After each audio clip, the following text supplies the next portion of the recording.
fils de Dieu. Tu dois prendre conscience que la Bible dit tout ce qu'on élève bien à Jésus ne doit plus souffrir. Ça, c'est des vérités, c'est des certitudes, c'est des faits. On n'a pas besoin de prier pour ça. Jésus dit, si je l'accepte comme Seigneur et Sauveur, automatiquement je deviens son fils. Il vient vivre en moi par son Esprit Saint. Donc, c'est des réalités. Donc, premièrement, il faut que je renouvelle maintenant mon esprit, mes pensées. Il faut que je sache que, je ne dois plus penser comme le monde pense. Je ne dois plus me conformer au monde présent. Je dois maintenant penser différemment. J'ai été déjà sauvé, j'ai été béni, je suis fils de Dieu. Donc déjà, je commence à accepter. Je commence à accepter que vraiment j'ai reçu. C'est à 50%, même 60% le début de la manifestation. Je prends un exemple. C'est comme un enfant qui est héritier. Il a beaucoup d'argent, des milliards. Bon, je prends le fils de Bill Gates. Il voit, il s'arrête devant les vitrines, il regarde des trucs, il a envie, il veut prendre, mais il se dit, il n'a pas d'argent. Parce qu'il ne sait pas qu'il est le fils de Bill Gates et il ne sait même pas que lui-même, son compte est déjà rempli. Il n'a qu'à ouvrir seulement la bouche pour dire, il veut ça, ils vont lui donner. Mais il ne sait pas. Lui, chez lui, c'est un enfant, il se dit, bon, il est faible, il ne travaille pas, peut-être c'est quand il sera grand. Or, il ne sait pas que dans sa position actuelle, là, il possède. Même prenons quelqu'un même qui est adulte, qui a de l'argent sur lui, mais il ne sait pas, on lui donne 1 million de livres sterling. Et puis dans sa poche ici, il a juste 1000 sterling. Quand il va rentrer dans un magasin, il ne saura pas qu'il a 1 million, donc il va faire ses achats en fonction de ce qu'il a. Il va se dire, j'ai 1000 sterling, donc il va fouiller même, regarder les prix des boîtes, prendre des trucs moins chers. Mais quelqu'un qui a 1 million de livres sterling, il va prendre les trucs de marque, la qualité, parce qu'il sait qu'il a beaucoup. Donc c'est une sorte de conscientisation. Ce n'est pas parce qu'il n'a pas, c'est parce qu'il ne sait pas qu'il a. Donc c'est la première étape. On souffre aujourd'hui parce que nous ne savons pas que Dieu nous a déjà bénis. On souffre aujourd'hui parce que nous ne savons pas que nous avons déjà la puissance de Dieu. C'est une grâce d'être chrétien. Regardez la vie chrétienne comme c'est simple. La Bible dit, c'est à la suite même d'Éphésiens, après d'Éphésiens 3, Dieu nous a prédestinés avant la fondation du monde à être déjà ses enfants, ses fils adoptifs. Donc, nous ne sommes pas devenus chrétiens par nous-mêmes. De deux, le fait que nous soyons assis là, ce nombre-là, ça ne vient pas de nous. C'est Dieu qui l'a fait encore. Donc, avec Dieu, il n'y a pas de hasard. Tout est calculé, tout est calculé. Ce message précis, on devait entendre ça à ce moment. Donc, on n'est pas chrétien par hasard. C'est un choix qui a déjà été prédestiné depuis. Et quand Dieu t'appelle, il te donne déjà la provision avant la vision. Parce que le préfixe pro, habituellement les gens disent quand Dieu te donne la vision, il te donne la provision. Non, c'est faux. À l'école, on nous a dit le préfixe pro qui vient avant. Il te donne la provision avant la vision. Donc tu as déjà tout et tu rentres maintenant dans la vision. Donc c'est pareil pour nous. Dès que tu prends conscience que c'est Jésus que tu as suivi, qui t'a appelé déjà, qui t'avait déjà prédestiné à être son fils adoptif, t'a appelé, tu es déjà serein. Tu sais que tu possèdes. Tu n'as qu'à lever le bras pour réclamer. Tu n'as qu'à demander. Parce que tu le possèdes. Ce n'est pas moi qui le dis. C'est écrit là. Éphésiens 1, verset 3. Dieu m'a déjà béni toutes sortes de bénédictions. La Bible n'a pas précisé quelques bénédictions. Toutes sortes de bénédictions. Qui dit bénédiction? Dans Deutéronome 28, on voit la liste un peu des malédictions, des bénédictions. Maintenant, bénédiction, il y a tout. Il y a l'argent, il y a la guérison, il y a la santé, il y a la bonne humeur. Il y a tout ce qui va avec. Amen. Donc, nous devons développer cette mentalité-là que Dieu nous a déjà tout donné, nous possédons, nous sommes fils de Dieu. C'est important pour nous. C'est comme ça l'Esprit de Dieu pourra travailler en nous. Gédéon a dit à Dieu qu'il est faible. Dieu dit, mais nous, tu es puissant, tu es un vaillant héros. Parce que Dieu, il ne nous voit pas comme nous-mêmes nous voyons. C'est ça le problème. Tu te vois bizarre, tu te vois faible. Oh, Dieu, lui, te voit trop puissant. Il te voit même comme quelqu'un qui est déjà élevé. Mais nous devons prendre conscience de qui nous sommes. Et ça va vraiment nous aider. On va prendre Matthieu 28 au verset 16.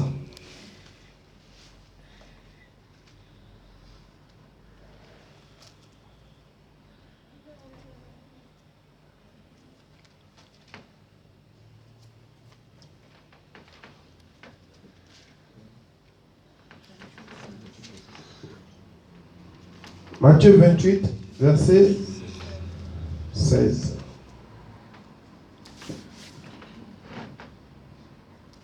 Lui qui trouve, il lit.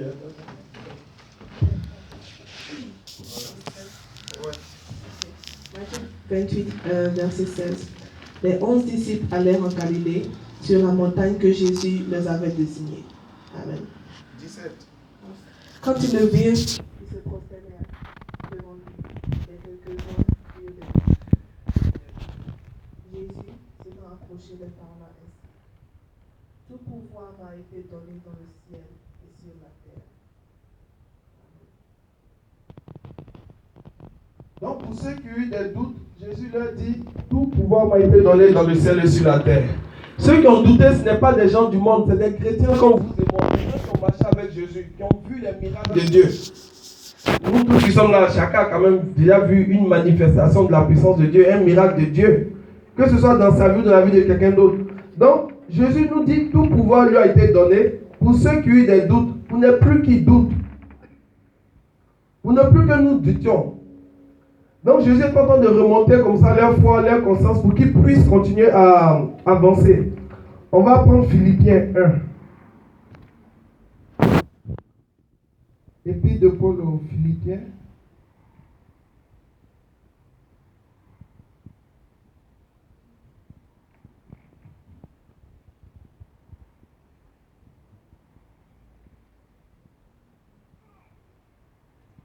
Verset 6.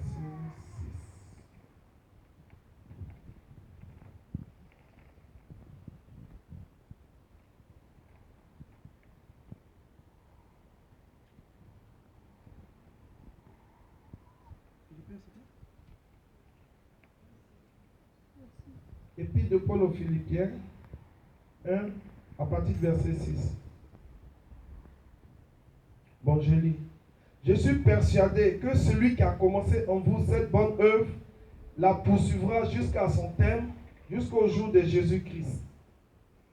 Il est juste que je pense cela de vous, parce que je vous porte dans mon cœur, vous qui participiez tous à la même grâce que moi, aussi bien dans ma détention que dans la défense et l'affermissement de l'évangile. En fait, c'est Paul qui rassurait les chrétiens de Philippe.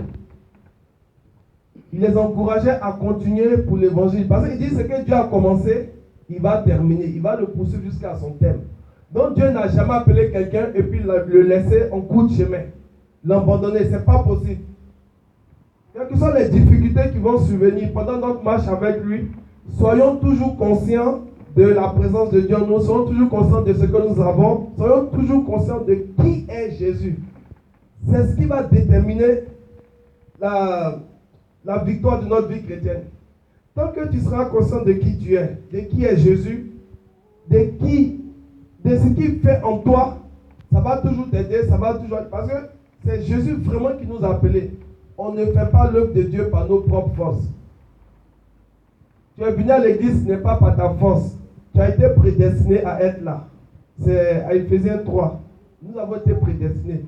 Donc, si déjà tu acceptes que tu n'es pas chrétien par hasard, c'est déjà bon. Si tu acceptes que déjà Jésus t'a appelé, il ne va pas te laisser en chemin, il va t'envoyer au bout, c'est bon. Ça ne peut que renforcer ta confiance. Quelles que soient les étapes, les attaques que tu auras, ta foi va commencer à agir. Donc, ta foi commence à agir quand tu commences maintenant à prendre conscience de tout ça. Tu reconnais, tu admets que tout en toi. C'est un mécanisme en fait, mais il faut déclencher ça. Mais tant que tu n'admets pas, tu auras une foi morte. Tu as la foi, mais ta foi sera morte. Mais quand tu vas commencer à accepter, tu vas admettre, tu vas déclencher maintenant ces mécanismes-là. Parce que tout en toi, c'est comme ça se passe.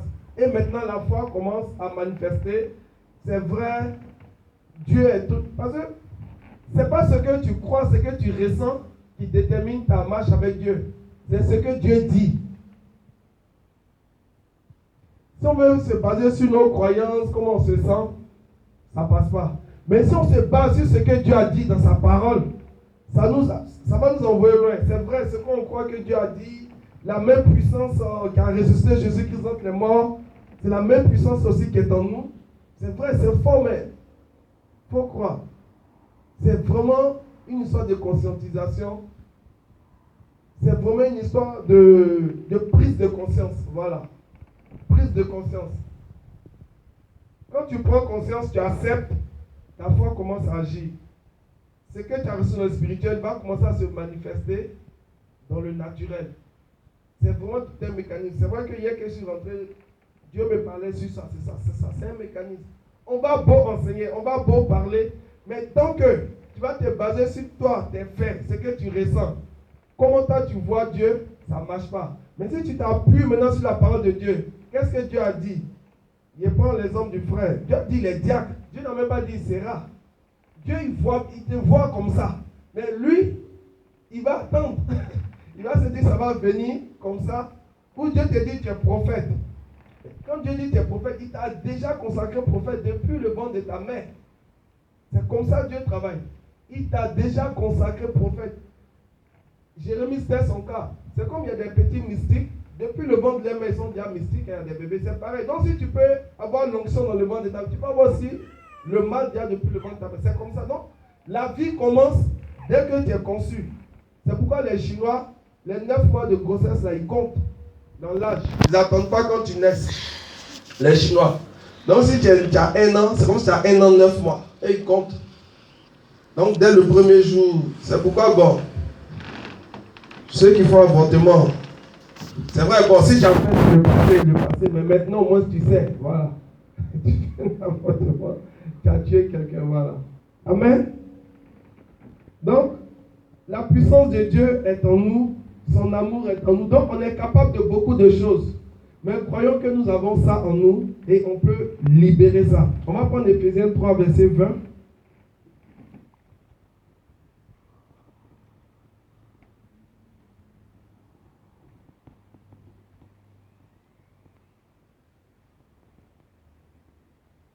Éphésiens 3, verset 20.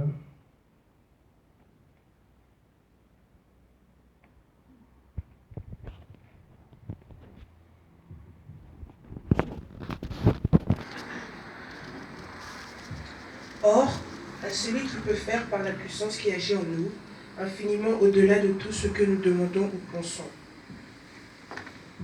Amen. Or, à celui qui peut faire par la puissance qui agit en nous. Il n'a pas dit en lui. Vous voyez?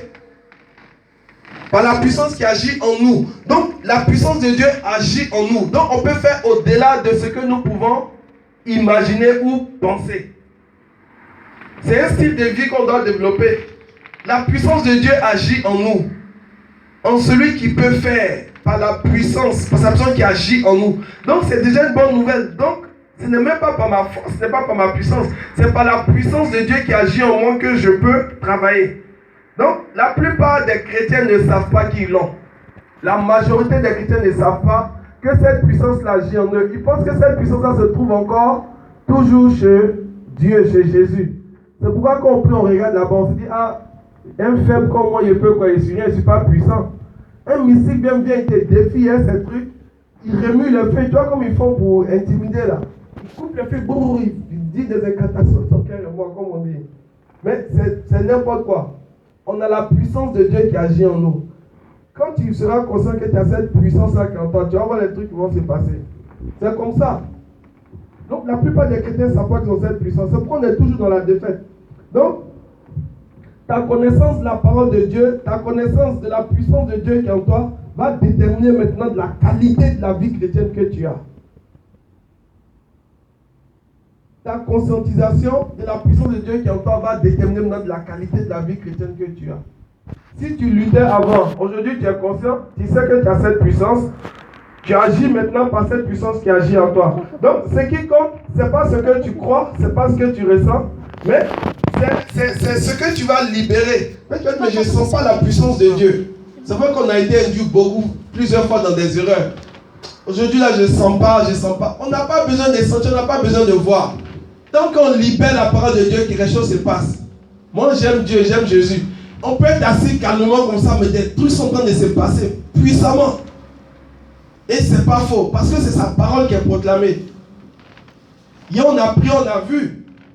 La terre s'ouvrait, mais on a senti quelque chose, on était là normal. Les casques qui s'écroulaient, tu vois. Ça, c'est Dieu qui fait ça. Sa puissance est réelle, sa puissance est pas comme. Et cette puissance-là est en nous tous. Soyons conscients de ce que nous avons. C'est important. Ça va vraiment nous aider. Amen. Et puis, c'est vrai que ça tient un peu sur la foi. Nos sentiments, on peut les contrôler.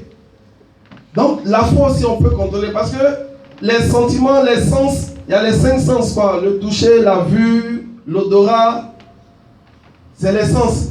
Mais la foi aussi a ses sens. C'est pareil, l'esprit plutôt. L'esprit aussi a ses sens, c'est la foi. Il faut utiliser aussi la foi pour toucher les 5 sens de Dieu, pour voir. Mais si toi tu veux sentir avec tes sens naturels, ça ne va pas passer.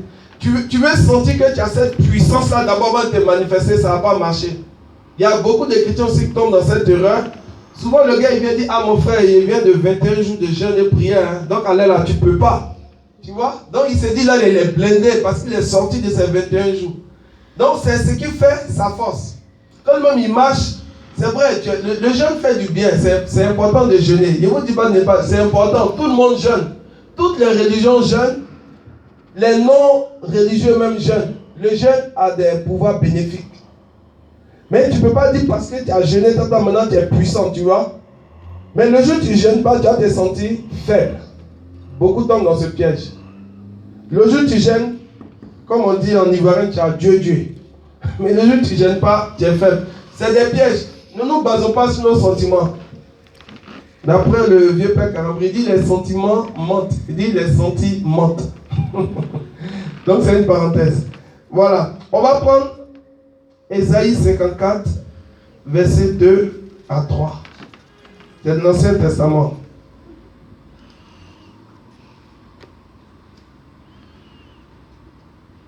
Ésaïe 54, versets 2 à 3.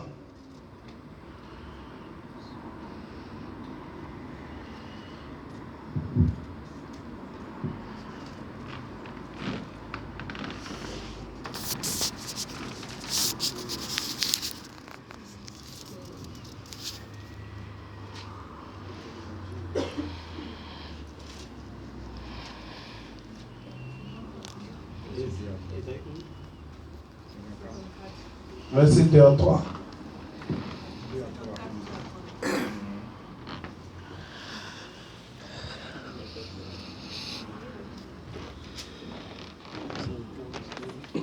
Élargis l'espace de la tente. Qu'on déploie les couvertures de ta demeure, ne retiens pas. Allonge des cordages et affermis tes pieux. Car tu te répandras à droite et à gauche. Ta postérité envahira des nations et peuplera des villes désertes. Amen. Élargis ta tente. Élargis l'espace de ta tente. Ça veut dire quoi? Il faut voir grand. Il faut voir Dieu grand. Il faut voir que tout ce que Dieu a mis en toi est grand. Tes limites. Parce que regardez comment ça se passe avec Dieu. De la manière dont tu vois Dieu, c'est comme ça que Dieu te visite. Donc si tu vois Dieu dans un verre d'eau, c'est dans un verre d'eau, il va te... l'espace du verre d'eau en fait. Mais si tu vois Dieu dans une piscine, c'est à cette dimension aussi. Donc, si tu réalises que Dieu a tellement mis beaucoup en toi que c'est illimité, c'est dans cette dimension que tu vas opérer.